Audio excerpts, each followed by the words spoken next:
चलिए तो सुनिए। ए कल हम लोग द्विघात समीकरण नामक चैप्टर चालू किए थे 4.1 का क्वेश्चन नंबर 1 भी हम पूरी तरह से खत्म कर लिए थे। बताइए, दूसरा सवाल है, उसको हम बनाते हैं। ध्यान से सुनिए, आवाज पीछे आ रहा है, पीछे से आवाज आ रहा है, शांत रहिए। दूसरा का 1 नंबर सवाल देखो क्या कह रहा है। फिर नहीं मानेगा का जी तुम लोग? कौन है, किसको दिक्कत है बताओ ना। दूसरा नंबर सवाल पहले ऊपर पढ़ देते हैं, क्या कह रहा है। निम्न स्थितियों को द्विघात समीकरण के रूप में निरूपित करिए। द्विघात समीकरण हल नहीं करना है, द्विघात समीकरण उसे बना देना है। फर्स्ट क्वेश्चन क्या कर रहा है, कह रहा है कि आयताकार भूखंड का क्षेत्रफल 528 मीटर स्क्वायर है। क्षेत्र की लंबाई चौड़ाई के दुगुने से एक अधिक है। हमें भूखंड की लंबाई और चौड़ाई क्या करनी है, ज्ञात करनी है। इस स्थिति के लिए हमें द्विघात समीकरण के रूप में व्यक्त करना है। माने एक भूमि खंड है, भूखंड मतलब समझ रहे हो, भूमि का खंड। एक आयताकार भूखंड है, हाई आयताकार भूखंड है। इसका जो क्षेत्रफल है ना बाबू, वो 528 मीटर स्क्वायर है। पहला बात सुनो, ठीक है। उसके बाद बोल रहा है क्षेत्र की जो लंबाई है चौड़ाई के दुगुने से एक अधिक है। लंबाई चौड़ाई से दुगुने से एक अधिक है। तो ही लंबाई है, आई चौड़ाई है। तो ये जो लंबाई है ना, चौड़ाई के दुगुने से एक अधिक है। मतलब अगर चौड़ाई हमको पता रहे तो लंबाई हम दो गुना करके एक जोड़ के निकाल लेंगे। तो सबसे जरूरी बात है हमें क्या पता करना, चौड़ाई। चौड़ाई हमें पता है नहीं, दिया नहीं है, तो हम मान लेंगे माना आयताकार भूखंड का चौड़ाई बराबर कितना, x। यहां कहेंगे माना आयताकार, आयताकार भूखंड, आयताकार भूखंड का क्या बाबू, चौड़ाई। आयताकार भूखंड का चौड़ाई बराबर कितना हो जाएगा, x। तथा आयताकार भूखंड का लंबाई तब बता दो कितना होगा। पगला गए हो क्या, तुमको नहीं समझ में आ रहा है कि आयताकार भूखंड का लंबाई चौड़ाई के दुगुने से एक अधिक है। एकरा पहले वाला चैप्टर का आदत इसमें मत लाइए और पहचानिए जे कहां एक्स और वाई मान के काम होगा और कहां एक ही चर मान के काम होगा। अब यही बारीकी जब सीख जाइएगा ना, तो दोनों में अंतर आपको समझ में आ जाएगा। देखो इसको हमने एक्स माना भाई, तो देखो लंबाई जो है ना वो चौड़ाई पर डिपेंड कर रहा है। जो बोल रहा है कि लंबाई चौड़ाई के दुगुने से एक अधिक है, दुगुने से एक अधिक है। तो हाई एक्स है तो इसका दो गुना एक, 2x आप प्लस में एक अधिक कर दीजिए, बात खत्म। तो आयताकार भूखंड की जो लंबाई होगा चौड़ाई के दो गुने से कितना होगा, एक अधिक हो। आ रहा है समझ में। अब इसमें प्रश्न के पहले भाग से दूसरा भाग में ना एक ही प्रश्न होगा, लिखेंगे सीधे प्रश्न से। प्रश्न से, प्रश्न से हो जाएगा आयताकार भूखंड का क्षेत्रफल, आयताकार भूखंड, भूखंड का क्षेत्रफल। तो आयताकार भूखंड का क्षेत्रफल जो होगा वो होगा लंबाई गुणे का बाबू चौड़ाई। आ रहा है समझ में। तो आयताकार भूखंड का क्षेत्रफल दिया है कितना, 528। तो यहां पुट कर दो 528 बराबर लंबाई, लंबाई का मान है 2x प्लस 1 और चौड़ाई का मान कितना है, x। अब समझ में आ रहा है। 528 बराबर में गुणा करोगे तो 2x स्क्वायर और प्लस में कौची x, ऐसे घुमा दो। 2x स्क्वायर प्लस में x बराबर में 500 कितना 28, 528 को बुला लो इधर। 2x स्क्वायर प्लस में x माइनस में 528 बराबर में 0 बन गया द्विघात समीकरण। आगे आंसर, द्विघात समीकरण ही ज्ञात करना है। जो निम्न स्थिति दिया है उससे आप द्विघात समीकरण बनाइए, हल नहीं करना है, हल बिल्कुल नहीं करना। कहा द्विघात समीकरण बनाइए, बना दिए द्विघात समीकरण। बताओ ए का मान बोलो जल्दी से, बी का मान बोलो, सी का मान बोलो। कौन दिक्कत है, यही यानी इस चैप्टर का जितने भी क्वेश्चन है 2 नंबर में 4 क्वेश्चन है, सबका यही यही हल करना है। एक बाद से हम आपको पढ़ाएंगे द्विघात समीकरण का हल। पहले हमने आपको पहचानना सिखाया है कि कौन द्विघात समीकरण है, कौन द्विघात समीकरण नहीं है, ये सीख गए हैं। अब द्विघात समीकरण भाषा से हम लोग बनाना सीख रहे हैं। तब इसके बाद से हल 3 प्रकार का, इसके बाद से 4.2 से आपको हल करना शुरू कर दिया जाएगा, हल करना सीखना शुरू कर दिया जाएगा। कोई दिक्कत, नोट करिए, अगला सवाल बनाते हैं।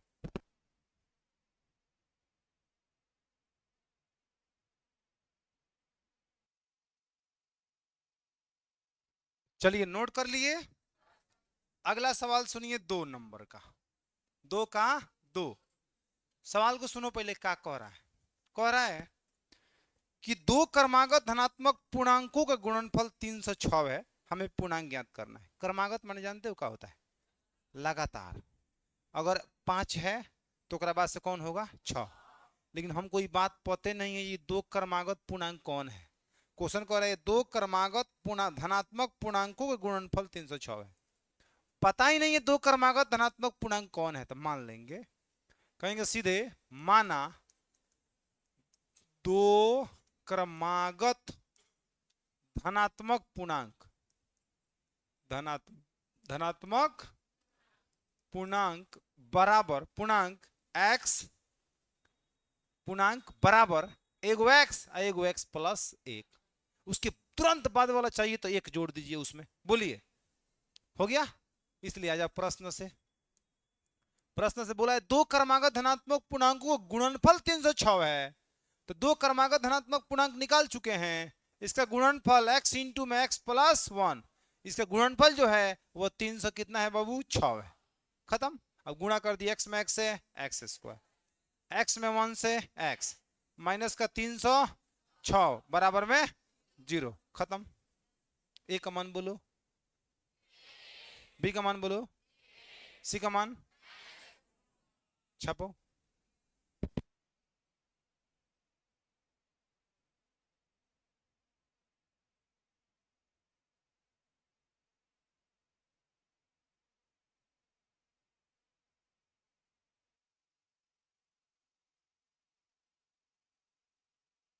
चलो बाबू अगला सवाल देखो, क्वेश्चन नंबर कितना क्या कहता है, ध्यान से सुनिए। कह रहा है रोहन की मां उससे 26 बरस बड़ी है। के बड़ी है? रोहन की मां। किससे? रोहन से। एक मतलब इसे ही पता चल गया, अगर रोहन 2 बरस का रहा होगा तो उसकी मम्मी 28 बरस की रही होगी, क्योंकि मम्मी 26 वर्ष बड़ी है। लेकिन पता नहीं है रोहन की कितना बरस का है अभी फिलहाल, पहले पढ़ लेने दो हमको।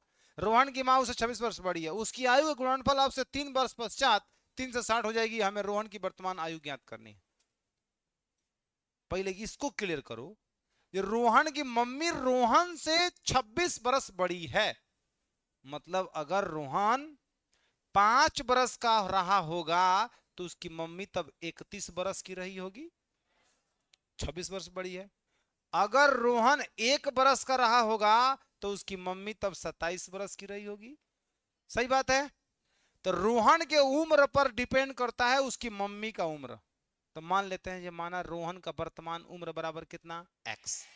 तो माना रोहन का वर्तमान वर्तमान आयु वर्तमान आयु इज इक्वल टू, बताओ कितना होगा? x वर्ष। क्लियर है? तो रोहन की मां का वर्तमान आयु, रोहन रोहन की मां का वर्तमान आयु, बोलो बाबू कितना हो जाए? x प्लस 26 वर्ष। समझ में आ रहा है? अब प्रश्न क्या कहता है, प्रश्न पर विचार करना। यहां लिखते हैं हम भैया प्रश्न से। प्रश्न कहता है कि उनकी आयु का गुणनफल, किनकी आयु का गुणनफल? रोहन और उसकी मम्मी का।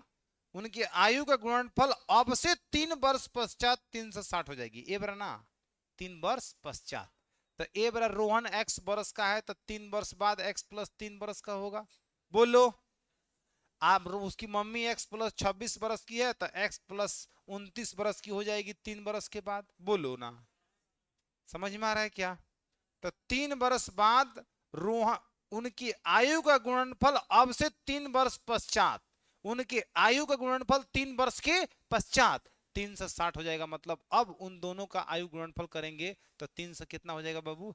60 हो जाएगा। बोलो किसी को कोई दिक्कत है? समझ में आ गया क्या? हल करोगे द्विघात समीकरण बन जाएगा। मैंने पहला बात बोला है कि रोहन की मम्मी रोहन से 26 वर्ष बड़ी है, फिर बोल रहे 3 वर्ष पश्चात, 3 वर्ष के बाद, ठीक ना, उन दोनों के उम्रों का गुणनफल 3 से 60 हो जाएगा। तो रोहन x वर्ष का है तो 3 वर्ष के बाद x प्लस 3 वर्ष का होगा।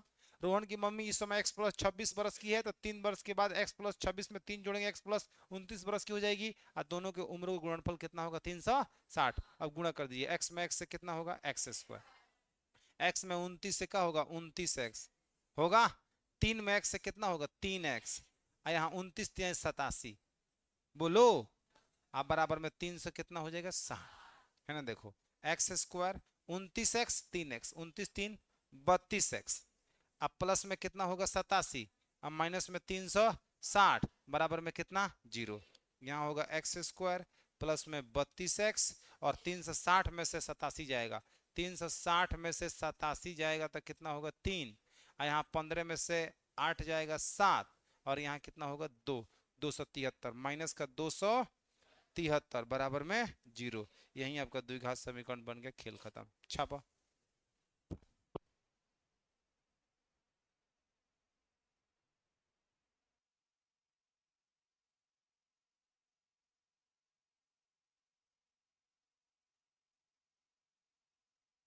चलिए क्वेश्चन नंबर 4 पे चलते हैं।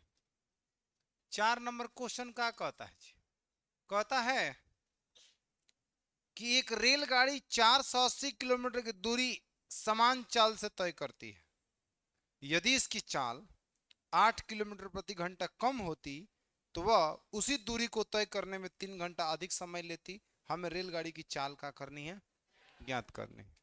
कुल दूरी कितना है पहले ही बताओ, कुल दूरी रेलगाड़ी कितना तय करती है, कुल दूरी 480 किलोमीटर, बोलो। तो एक रेलगाड़ी एक समान चाल से 480 किलोमीटर की दूरी तय करती है, यदि वह चाल 8 किलोमीटर प्रति घंटा का रहता, कम रहता, माने स्लो रहता, तो पहले से तुलना में कितना समय अधिक लगता जी, 3 घंटा अधिक समय लेती। तो हमें रेलगाड़ी की चाल ज्ञात करनी है। सही बात है कि रफ्तार कम होगा तो समय का होगा अधिक लगेगा। तो रेलगाड़ी की चाल हमको पता है नहीं पता है, मानिए माना रेलगाड़ी का चाल, रेल गाड़ी का चाल, तो रेलगाड़ी का जो चाल होगा बाबू वह कितना होगा x किलोमीटर प्रति घंटा। बोलो कोई दिक्कत है, आ रहा है समझ में, आ रहा है ना। अब देखो हम यहां से चीजें थोड़ा भाषा के रूप में लिख के निकालते हैं। बोलेंगे x किलोमीटर प्रति घंटा की चाल से 480 किलोमीटर की दूरी तय करने में लगा समय इक्वल टू में दूरी बटा चाल, यह ना होता है जी।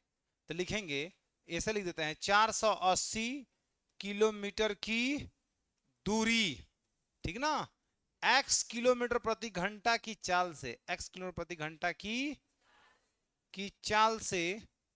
चाल से तय करने में, इतना दूरी इतना की चाल से तय करने में लगा समय बराबर में हो जाएगा दूरी और बटा में कितना बाबू चाल। तो दूरी की बताओ कितना तय किया जा रहा है 480, और चाल कितना है x, ये हो गया घंटा। बोलो अब कह रहा है कि अगर चाल 8 किलोमीटर प्रति घंटा कम होती तो इसी दूरी को तय करने में 3 घंटा अधिक समय लगता। तो 3 घंटा अधिक समय लगता वो ठीक है, लेकिन कितना समय लगता है पहले निकालते हैं, उसके बाद से बात करते हैं। तो पहले चाल में कमी करिए, चूंकि यहां पे लिखेंगे चूंकि चाल में 8 किलोमीटर प्रति घंटा, ठीक ना, की कमी करने पर नया चाल बराबर में हो जाएगा x माइनस में 8 किलोमीटर प्रति घंटा। बोलो कोई दिक्कत है किसी को, आ रहा है समझ में। चाल में 8 किलोमीटर प्रति घंटा की कमी करने पर नया चाल x माइनस 8 किलोमीटर प्रति घंटा। अब फिर लिखिए, अब जो चाल कम हो गया है तो इतना है, अब इस चाल से इतना दूरी तय करने में कितना समय लग रहा है उस समय को निकालिए। तो लिखेंगे यहाँ पे 480 किलोमीटर की क्या बाबू दूरी, ठीक ना, x माइनस में 8 किलोमीटर, x माइनस में 8 किलोमीटर प्रति घंटा की चाल से तय करने में लगा समय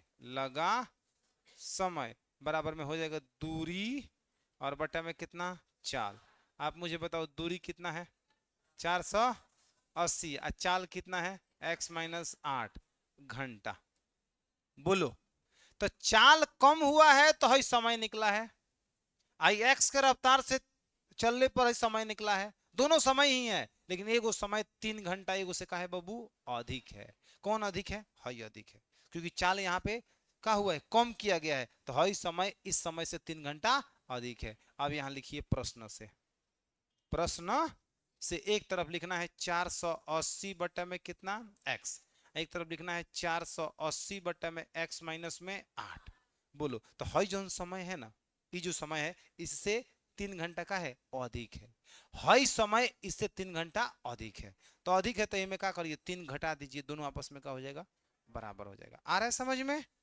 जो समय अधिक है कैसे पता चला देखो चाल यहाँ कम है तो इस समय 3 घंटा अधिक है, क्वेश्चन बोल रहा है 3 घंटा अधिक है तो इसमें 3 घंटा कम करेंगे दोनों आपस में क्या हो जाएगा बराबर। अब यहां से हल करेंगे तो हमारा समीकरण निकल कर सामने आएगा। इसको इधर बुला के लाइए, इसको इधर लाइए, अगले पेज पर चलते हैं, ध्यान से देखिए 480 बटा में x माइनस इधर आएगा तो 480 बटा में x माइनस 8, 480 बटा में x माइनस में कितना 8। अब बराबर बोलो कितना हो जाएगा माइनस का 3, माइनस का 3, इसका एलसीएम लो तो x इंटू में x माइनस का हो जाएगा 8, x x खत्म इसमें इसमें गुणा होगा तो 480 इंटू में x माइनस कितना होगा 8 माइनस x माइनस 8 से x माइनस 8 खत्म, x में गुणा करोगे तो 4 से कितना हो जाएगा 80x बराबर माइनस से कितना होगा 3, गुणा करो इसमें गुणा करोगे तो 4 से कितना होगा 80x माइनस में 480 में 8 से गुणा करो 8 डाई 64 के 4 हर्षिन 6। बोलो बाबू कोई दिक्कत है किसी को? और 8 चौका 32 गो 6 गो 38 गो, यहाँ जीरो बैठा दो 38 से कितना होगा 40, अब माइनस में 4 से कितना होगा 80x और पूरा के बट्टा में हो जाएगा एक्स स्क्वायर माइनस में 8x और बराबर में कितना बाबू माइनस का 3। किसी को कोई दिक्कत है? देखो 480x और 480x प्लस माइनस में है खत्म हो जाएगा, ऊपर बचेगा माइनस 38 से कितना 40, एक काम करिए क्रॉस मल्टीप्लाई करिए चाहे रुकिए लिख देते हैं 38 से कितना 40 अब बटा में हो जाएगा एक्स स्क्वायर माइनस में कितना होगा 8x अब बराबर में माइनस का 3, इसके बटा में एक मानो क्रॉस मल्टीप्लाई करो चाहे काम करो ये माइनस माइनस काट लो प्लस हो जाएगा। बोलो कोई दिक्कत है? अब गुणा करो तो यहाँ होगा 3x स्क्वायर का 3 से कट सकता है का 8 4 12 3 कट जाएगा जी कट जाएगा, कटाओ 3 कम 3 और 3 से 3 3 कम 3 3 दूना 6 2 आएगा 3 बटे 24 जीरो। कौन दिक्कत है? तिरछा तिरछी गुणा करिए इतना में 1 से गुणा करेंगे तो होगा एक्स स्क्वायर माइनस में कितना होगा 8x अब बराबर 1 में 1280 से होगा 1280, इसको इधर बुला के लाइए एक्स स्क्वायर माइनस में 8x और माइनस में 1280 और बराबर में कितना होगा 0। ये हमारा आंसर हो गया। इस तरह से आपका चैप्टर का होता है समाप्त होता है। अब इसके बाद से हम दो द्विघात समीकरण के हल के बारे में पढ़ेंगे जो कि अगले क्लास में बात करेंगे, आप इसको नोट करिए।